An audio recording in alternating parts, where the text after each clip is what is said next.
Welcome back in English class. As you know that our revision is going on. So in the next we are revise our poem Geography lesson. It is the second poem along with your second chapter. The name of the chapter is the Tsunami that we have taught in the previous video. So today we are going to summarize or revise the poem Geography lesson. Okay, so without wasting our time, we will start our poem.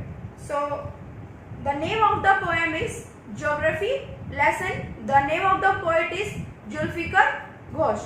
ये जो poem है उसका नाम है the geography lesson और जो इसके poet है उनका नाम है Zulfikar Ghosh. So the first of all summary main the introduction of the poem is, in that poem the poet is traveling in a jet and through the jet he see under below the jet the planning of the city. How can the city plan? What is the reason behind that the planning of the city? जो ये जो poem है उसके अंदर जो poet है वो एक जेट के अंदर सफर कर रहा है.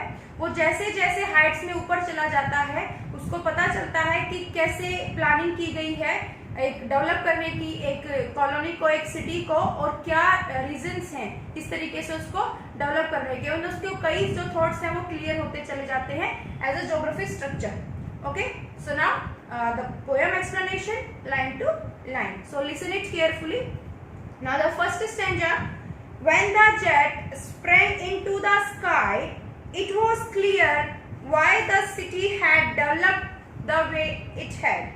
Seeing it scaled 6 inches to the mile, there seemed an inevitability about what on ground had looked haphazard, unplanned and without style, when the jet sprang into the sky. So in the first stanza the poet is traveling a jet plane and observing the scenery below the jet, below the window seat of the jet, and as the plane flies higher it reaches a height from where a mile on the ground looked like 6 inches.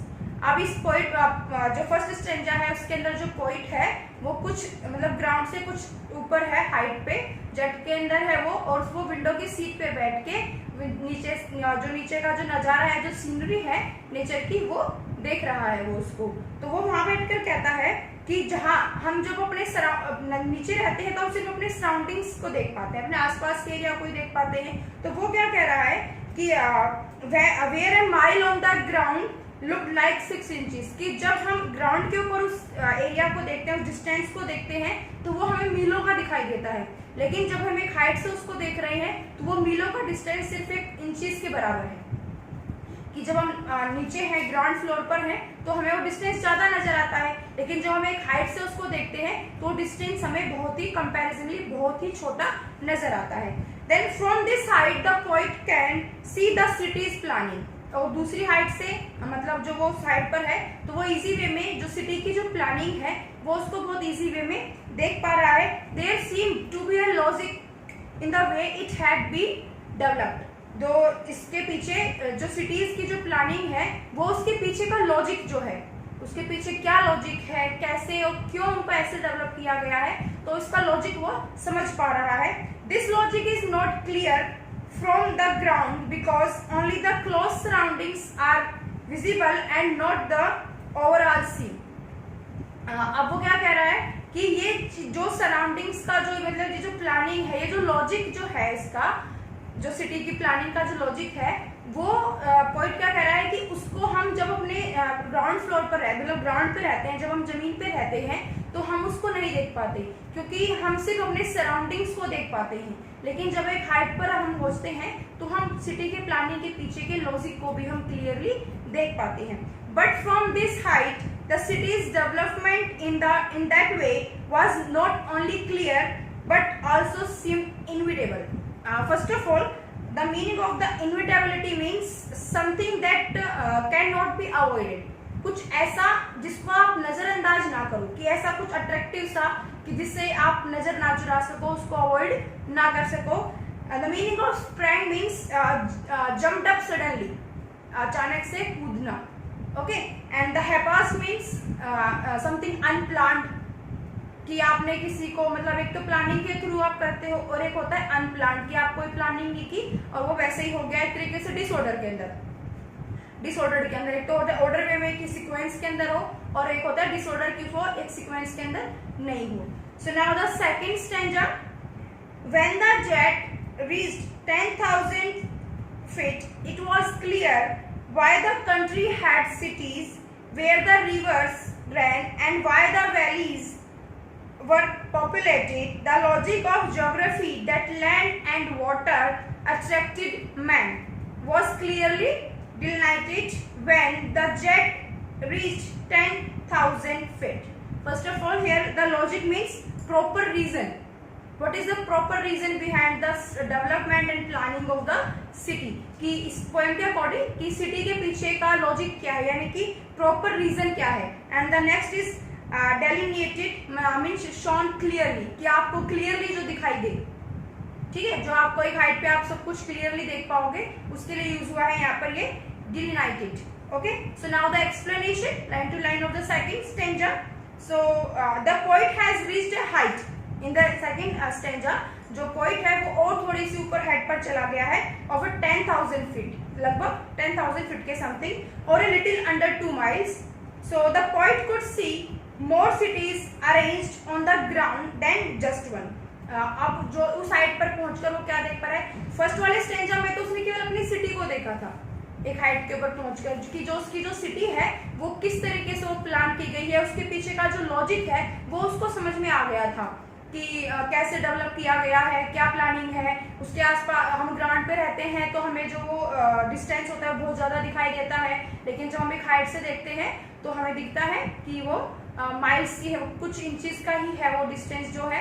और आपको जो अपनी city होती है वो completely आपको plan नजर आती है, लेकिन जब आप ग्राउंड फ्लोर पर रहते हो तो आपको वो बिल्कुल अनप्लान नजर आती है. अब सेकंड स्टैंजा के अंदर वो थोड़ा और ऊपर चला गया हाइट के अंदर, तो अब उसको क्या दिखाई दे रहा है, एक सिटी में अब उसको कई सारी सिटीज दिखाई दे रही है पहले के जैसी, जैसी पहले वाली सिटी थी सेम ऐसे ही उसको और भी बहुत सारी सिटीज उसको अब उस साइड से दिखाई दे रही हैं. So in this view he could see that the cities were settled close to the rivers. अब इस हाइट पर पहुंचकर उसको एक लॉजिक समझ में आता है क्या, कि जितनी भी जो सिटीज वगैरह हैं ये सब रिवर के आसपास ही डेवलप की गई है, आसपास ही प्लान की गई, कि यानी कि जहाँ रिवर है वहीं पर ही सिटीज को डेवलप किया गया है. So this made sense because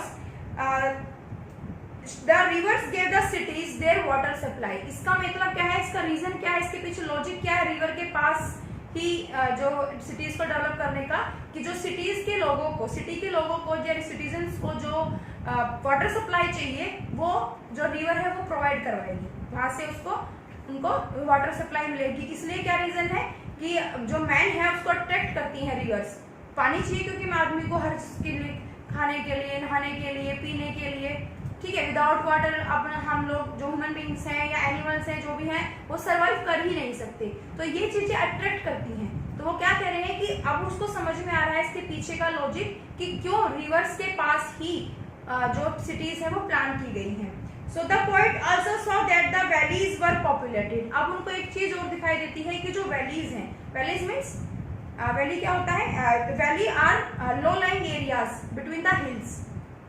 okay, so valleys क्या हुई कि जो बड़ी बड़ी हिल्स होती है, चट्टाने मतलब पहाड़ वगैरह हुए, उनके बीच में जो फ्लैट एरिया होगा उसको बोलते हैं valleys. So this also made sense to the poet because human settlements need flat areas for good transportation. This observation made the logic of geography clear to the poet. अब उसको समझ में आता है, एक तो रिवर की प्रॉब्लम समझ में आ गई कि रिवर के पास सिटीज को डेवलप क्यों किया गया है, वहाँ पे इसको प्लान क्यों किया गया है, क्या रीजन था कि जो वाटर है की सप्लाई जो है वो उनको रिवर से मिल जाती है, तो इनकी वाटर की प्रॉब्लम तो सॉल्व हो गई. दूसरा आता है कि जो अब वो थोड़ा ऊपर से देखता है तो उसको क्या दिखाई देता है कि जो सिटीज हैं वो मतलब वो वैलीज के अंदर है, जो वैलीज वो पॉपुलेटेड है, मतलब सिटीज वहाँ पे डेवलप की गई हैं. तो वैलीज क्या होता है, दो हिल्स के बीच के फ्लैट एरिया को बोलते हैं. तो दैट मीन्स मैन को अट्रैक्ट करती है दूसरा फ्लैट लैंड, क्योंकि फ्लैट लैंड्स के ऊपर, फ्लैट एरियाज के ऊपर ट्रांसपोर्टेशन, एक जगह से दूसरी जगह जाना हमारे व्हीकल्स के लिए बहुत आसान हो जाता है। अब आप देखो, अगर आप एक ऊंचाई पे चलोगे, मतलब आप किसी ब्रिज वगैरह पे चढ़ते हो, तो उस टाइम पे आपको थोड़ी प्रॉब्लम आती है। जबकि ये वाले ब्रिज जो हम अपनी गवर्नमेंट बनाती है, ये तो बहुत ईजी वे में बनाती है ताकि हम इजिली उसको कवर कर सके। लेकिन जो नेचुरल होंगे वो तो बहुत ज्यादा, मतलब उनके ऊपर तो बहुत ज्यादा चढ़ाई होगी, तो इस वजह से हम वहां पर हम इजी वे में हमारा ट्रांसपोर्टेशन नहीं हो पाएगा। तो दूसरा रीजन क्या कह रहे हैं कि जो मैन है उसको अट्रैक्ट करता है वाटर और फ्लैट लैंड। इसकी वजह से जो सिटीज हैं वो रिवर के पास और वैलीज के अंदर डेवलप की गई है। Okay, so this is the explanation of stanza second. So now the stanza third. When the jet rose 6 miles high, it was clear the earth was round and that it had more sea than land. But it was difficult to understand that the men on the earth found causes to hate each other, to build walls across cities and to kill. So from that height it was not clear why. So rose means went up, आपका ऊपर चले जाना, across crossing कि एक limit से आप जब ऊपर जा रहे हो। So in the third stanza the plane finally reached a height of 6 miles। अब जो प्लेन है वो 6 miles की हाइट के ऊपर पहुंच चुका है लैंड से, ग्राउंड फ्लोर से। So from the height the poet could see the earth's curve. अब उस हाइट पर पहुंचकर पोएट, देखो फर्स्ट स्टैंजा के अंदर तो क्या हुआ था, फर्स्ट स्टैंजा में पोएट तो हल्की सी हाइट पर गया, उसको केवल अपनी सिटी का डेवलपमेंट दिखाई दे रहा था कि कैसे सिटी को डेवलप किया गया, उसके पीछे का लॉजिक क्या है। जब सेकंड स्टैंजा के अंदर वो थोड़ा सा और ऊपर उससे हाइट पर गया तो उसको समझ में आया कि ऐसे ही बहुत सारी सिटीज हैं, ठीक है, जिसको डेवलप किया गया। उसको रिवर्स दिखी सिटीज के आसपास में, वो उसको दिखा कि जो वैलीज के अंदर सिटीज को डेवलप किया गया है फ्लैट एरिया के अंदर, ताकि ह्यूमन बींग्स के लिए ट्रांसपोर्टेशन इजी हो सके। तो सेकंड के अंदर उसको ये दिखाई दिया। अब थर्ड स्टैंजा के अकॉर्डिंग जो है वो अपना लास्ट जो उसकी हाइट है वो वहां पर पहुंच चुका है। अब वो वहां से क्लियरली अर्थ को देख सकता है कि अर्थ, जैसे आपको पता है कि हमारे अर्थ की शेप क्या है, कर्व्ड है, अंडाकार है, कंप्लीटली राउंड नहीं है, गोल नहीं है। तो वो क्या कह रहा है कि मैं कि उस हाइट पर जाकर मैं क्लियरली देख पा रहा हूं उस अर्थ के कर्व को, उस अर्थ के घुमाव को। So and it became clear that the earth was round. और वो क्या कहता है कि यहाँ से क्लियर समझ में आता है कि जो अर्थ है वो अंडाकार की शेप में है, राउंड है, गोल है हल्की सी। So from such a height it also become clear that there was more water than land on the planet. अब वहां पर पहुंचकर उनको ये भी चीज समझ में आती है, क्योंकि अब उनको जो अपनी अर्थ को क्लियरली दिखाई दे रही है। और आपको पता है जब हम एक हाइट से अर्थ को देखते हैं तो ब्लू कलर की दिखाई देती है। What is the reason behind it? आपको जो आप हाइट से अर्थ को देखोगे तो ब्लू कलर की क्यों दिखाई देगी? क्योंकि हमारे अर्थ का 70% जो पार्ट है वो वाटर का है और बाकी का हमारा जो है वो लैंड है। तो जो वाटर की वजह से हमें, जब हम दूर से अपनी प्लेनेट को देखते हैं, अर्थ को एक हाइट से, तो हमें वो ब्लू कलर का दिखाई देता है। तो अब उस हाइट पर पहुंचकर जो पोइट है उसको भी ये चीज समझ में आ रही है। एक तो उसको कर्व समझ में आ गया, उसकी अर्थ की जो शेप है, राउंड शेप है, वो उसको समझ में आ गई कि हमारे राउंड जो अर्थ है उसकी शेप कैसी है। दूसरा उसको समझ में आ गया कि अर्थ के ऊपर जो है जो लैंड एरिया है वो बहुत कम है, वो उसको ज्यादातर कवर कर रखा है वाटर में, पानी से ज्यादा घिरी हुई है वो। Okay, so when but from this view it was not clear to understand the human behaviour. लेकिन इस हाइट पर पहुंचने के बाद भी उसको ह्यूमन बिहेवियर समझ में नहीं आ रहा कि ह्यूमंस के नेचर के अंदर जो चेंजेस है, मतलब एक इंसान का बिहेवियर अलग है, दूसरे इंसान का बिहेवियर अलग है, तो उनके अंदर जो डिफरेंसेस हैं वो उसको समझ में नहीं आ रहे हैं। So when all the people live on the same planet, are made of the same mould, use the same natural resources, and it was not clear how they found differences among themselves। अब वो क्या कह रहे हैं कि मुझे ये चीज क्लियर नहीं हुई इतनी हाइट पर आने के बाद भी कि वो इंसान जो एक ही प्रजाति का है, मतलब इंसान है सारे के सारे, दूसरा कि वो एक ही तरीके से बने हैं, वही सबकी 2 आंखें हैं, 2 कान हैं, 2 हाथ हैं, मतलब इस तरीके से जो एक ह्यूमन बॉडी का स्ट्रक्चर है वो सेम है सबका, मतलब वो जो माउल्ट्स बोला उसने क्या क्या है कि जो माउल्ट्स है वो सेम है सबका, हम सेम नेचुरल रिसोर्सेज यूज करते हैं, मतलब पानी हुआ, सनलाइट हुई, ये सारे ये नेचुरल रिसोर्सेज हम यूज करते हैं। तो वो कह रहे हैं कि मुझे इतनी हाइट पर आने के बाद भी ह्यूमन बींग्स की बिहेवियर के अंदर जो डिफरेंसेस हैं वो समझ में नहीं आए, जबकि वो एक ही माउल्ट से बने हुए हैं, एक तरीके से बने हुए हैं, सेम नेचुरल रिसोर्सेज को यूज करते हैं, लेकिन फिर भी पता नहीं सेम प्लेनेट से हैं, अर्थ से ही बिलोंग करते हैं, फिर भी उनके बिहेवियर के अंदर इतने सारे चेंजेस क्यों हैं। It was not clear why people hated each other, blocked each other out and why they killed members of their own species. और वो क्या कह रहे हैं कि ना ही उनको ये चीज समझ में आती है कि क्यों ह्यूमन जो है एक दूसरे से नफरत करते हैं, हेट करते हैं, क्या रीजन है उसके पीछे, क्यों वो एक दूसरे की बाउंड्रीज, मतलब जैसे जो सिटीज हैं उनकी बाउंड्रीज हैं, स्टेट्स की अलग बाउंड्रीज हैं, है ना, आप स्टेट से दूसरे स्टेट के अंदर जाओगे तो आपको बॉर्डर वगैरह क्रॉस करना होता है एक कंट्री से दूसरे कंट्री के लिए, तो सेम ऐसे वो कह रहे हैं कि पता नहीं क्यों लोगों ने एक दूसरे को बाउंडेड कर रखा है, रीजन क्या है, जबकि हम सेम प्लेनेट से हैं, सेम रिसोर्सेज यूज कर रहे हैं, सेम माउल्ट से बने हुए हैं, और क्यों लोग एक दूसरे को मारते हैं, वॉर वगैरह होती है जो, तो वो इन सबके पीछे कह रहा है कि मुझे जो प्लानिंग है सिटीज की या आपके पूरे कंट्री या उसके डेवलपमेंट की, वो सब कुछ समझ में आ गया, सबका सेम टाइप है, सभी सिटीज रिवर के आसपास है, सब कोशिश सभी सिटीज के अंदर ट्राई किया गया है कि फ्लैट एरियाज के अंदर डेवलप की गई हो,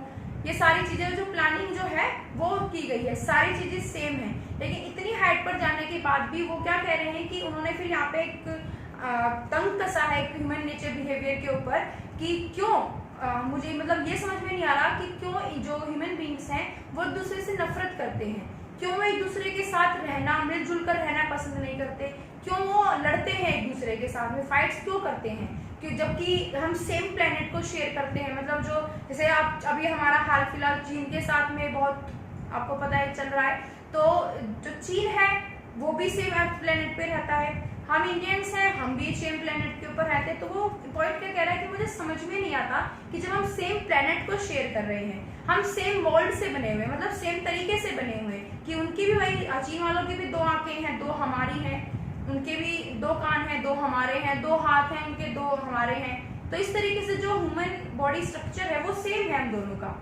ठीक है। दूसरा कि जो नेचुरल रिसोर्सेज हैं वो भी हमारे सेम है, कि उनको भी जीने के लिए पानी चाहिए, पानी के बिना तो ह्यूमन बींग्स सर्वाइव कर ही नहीं सकते, हमें भी पानी चाहिए, खाना चाहिए, उन्हें भी खाना चाहिए, हमें भी खाना चाहिए, ठीक है, ट्रीज चाहिए, तो ये सारी चीजें हैं कि जब हम सेम चीजें यूज कर रहे हैं तो भी ह्यूमन बींग्स के बीच के डिफरेंसेस जो है वो खत्म क्यों नहीं हो रहे हैं।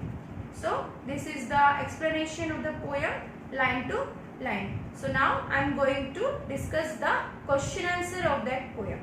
So now I am going to discuss the question answer of the poem. Question number first is find 3 or 4 phrases in stanza 1 and 2 which are likely to occur in a geography lesson. So आपको क्या करना है, आपको 3 और 4 phrases find out करनी है stanza first से और स्टेंजा सेकंड से। So according to the first and second stanza, so here is a mistake बेटा, do correction, instead of phrases you have to find out the clauses.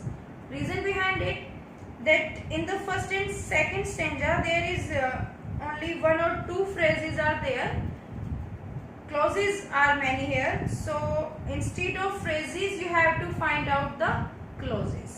So what is the difference between the phrases and clauses? Phrases that doesn't, a group of words that doesn't have a finite verb, and what is the clauses? Group of words that have a finite verb. जो phrases होती हैं वो ऐसी verbs होती है, एक group of word होता है जिसके पास कोई भी फाइनाइट वर्ब नहीं होती, और इसके अपोजिट जो क्लॉजेस होती हैं वो ऐसा ग्रुप ऑफ वर्ड होता है जिसके पास खुद की एक फाइनाइट वर्ब होती है, मतलब वो सेल्फ इंडिपेंडेंट होती है, उनका खुद का एक मीनिंग होता है जो क्लॉजेस होती हैं, और जो फ्रेजेस होती हैं वो डिपेंड होती हैं। Okay, so you will discuss that topic phrases and clauses in the grammar section. So ये आपका इससे रिलेटेड था, इसलिए मैंने आपको समझा दिया कि आपको यहाँ पे फ्रेजेस फाइंड आउट करने के लिए दे रखी हैं, लेकिन फर्स्ट और सेकंड स्टेंजा के अंदर इतनी ज़्यादा 3 और 4 इन्होंने बता रखी है, इतनी है नहीं, 1 या 2 ही निकलती हैं। तो आप फ्रेजेस की जगह पे आप अंडरलाइन करो क्लॉजेस को। So now I am going to tell the clauses, okay, according the first and second stanza. तो first one is it was clear why the city had developed. First clause is there, it was clear why the city had developed. Second one is an inevitability about what on ground had looked happens. Okay, second one is an inevitability about what on ground had looked happens. Third one is in the second stanza, it was clear why the country had cities. It was clear why the country had cities. So these are the 3 clauses in the first and second stanza. So do that correction that I had told you, that instead of phrases you have to underline the clauses. So now the question number 2, it is a MCQ.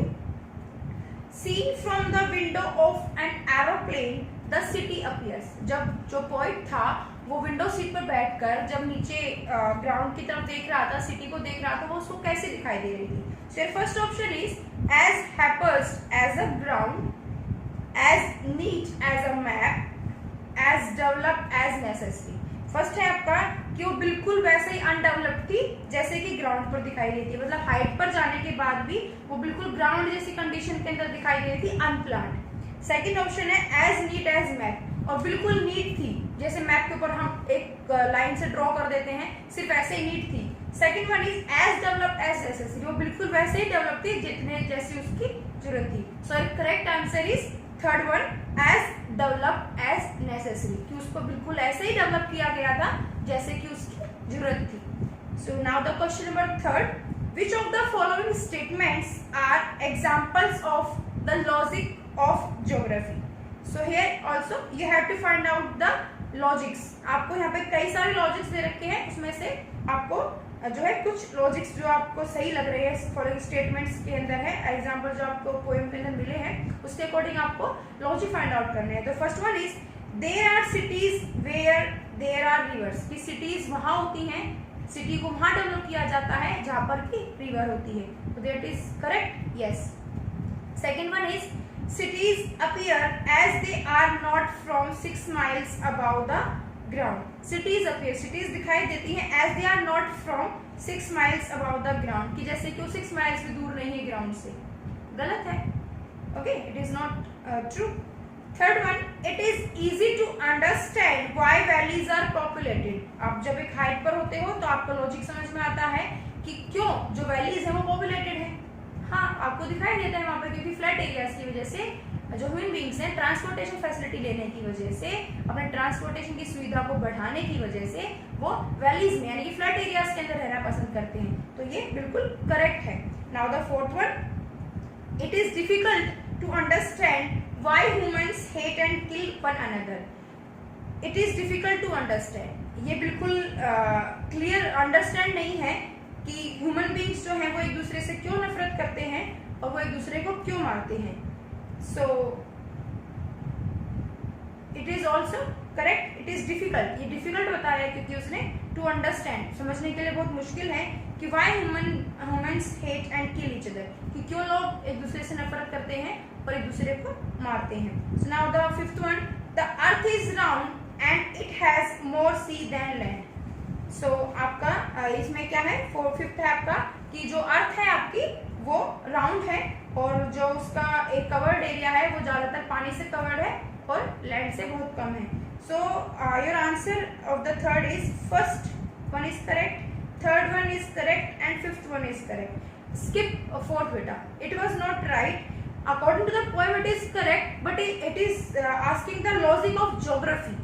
ये आपको geography के according देना है, not according to your sentiments और emotions, okay.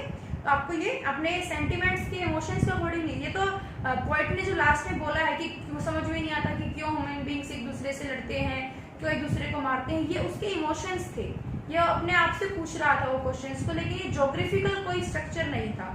सो आपका answer correct one है first one, third one and fifth one according to the geography.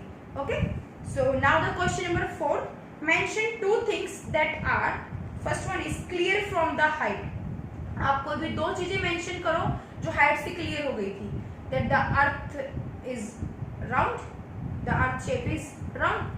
So 2 things that are clear from the height are why the country had cities, कि क्यों country को जरूरत है cities की, where the rivers ran, and that the earth had more sea than land. आपको इसमें कई logic दिए गए हैं, आप कोई भी स्टेटमेंट लिख सकते हो.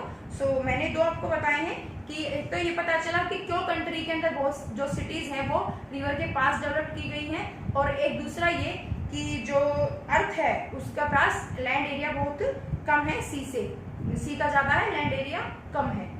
Okay, now the second part of 4th question, not clear from the height. अब आपको क्या बताना है कि वो चीजें बतानी है कि जो हाइट से क्लियर नहीं हुई. फर्स्ट वाले में आपको बतानी थी 2 ऐसी चीजें जो हाइट से क्लियर हो गई थी बिल्कुल, एक हाइट पर जाने के बाद उसका लॉजिक जो था वो समझ में आ गया था. अब आपको बताना है कि क्या क्लियर नहीं हुआ हाइट से.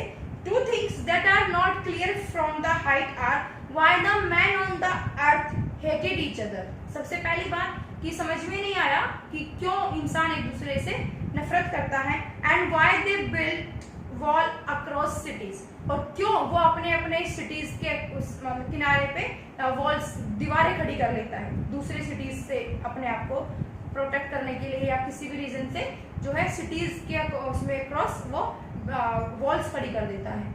सो this is the question answers. तो 4th में जो है, फर्स्ट में तो पूछा गया है कि आपको 2 चीजें वो बतानी है कि जो हाइट से क्लियर हो गई. तो हाइट से क्लियर क्या क्या हुआ, एक तो ये कि क्यों सिटीज को जरूरत है, सॉरी जो कंट्री है उसकी जो सिटीज डेवलप होती हैं वो रिवर के किनारे ही क्यों डेवलप की जाती हैं. दूसरा आता है कि जो अर्थ है वो उसकी शेप जो है राउंड है. दूसरा है कि जो अर्थ का जो सी एरिया है वो कंपैरेटिवली ज्यादा है लैंड एरिया से. ठीक है, ये 2 चीजें तो हमें हाइट से समझ में आती हैं. अब वो सेकंड में पूछ रहा है कि ऐसी 2 चीजें जो हाइट से क्लियर नहीं होती, कि हाइट पर जाने के बाद 2 चीजें वो बताए जो क्लियर नहीं हुई थी पोइट के माइंड में. तो वो क्या थी कि एक तो ये था कि क्यों जो ह्यूमन बींग्स एक दूसरे से नफरत करते, एक दूसरे को मारते हैं, और दूसरा क्या था कि क्यों जो ह्यूमन बींग्स हैं तो अपनी सिटीज के अक्रॉस वॉल्स को डेवलप कर देते हैं, वॉल्स बिल्ड कर देते हैं, कि क्यों जो है लोग हैं वो अपनी सिटीज या कंट्रीज के बॉर्डर्स पर या उन पर वॉल्स जो हैं वो खड़ी कर देते हैं. तो ये 2 चीजें पोइट को समझ में नहीं आई थी बहुत ज्यादा हाइट पर जाने के बाद भी. सो this is the poem of the your chapter and second, and the name of the poem is Geography Lesson, as you know that I have told earlier in the starting in the video also. So this is the explanation and the question answer of the poem. So dear students, as you know that your midterm exams are near, so do hard work to achieve your goal, and revise the poem and the chapter, and learn question answers also. Okay, so in the next video we will revise chapter 3rd of the reader book. Okay, so till then take care, stay home, stay safe. Thank you.